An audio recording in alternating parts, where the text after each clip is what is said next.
C. Joseph Vijay எனும் நான்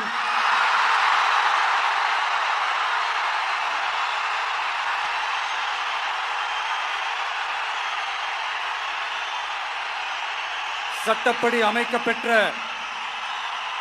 இந்திய அரசியல் அமைப்பின்பால் உண்மையான நம்பிக்கையும் மாறா பற்றும் கொண்டிருப்பேன் என்றும் இந்திய நாட்டின் ஒப்பில்லாத முழு முதல் ஆட்சியையும் ஒருமையையும் நிலைநிறுத்துவேன் என்றும் தமிழ்நாட்டு அரசின் முதலமைச்சராக உண்மையாகவும் உளச்சான்றின்படியும் என் கடமைகளை நிறைவேற்றுவேன் என்றும்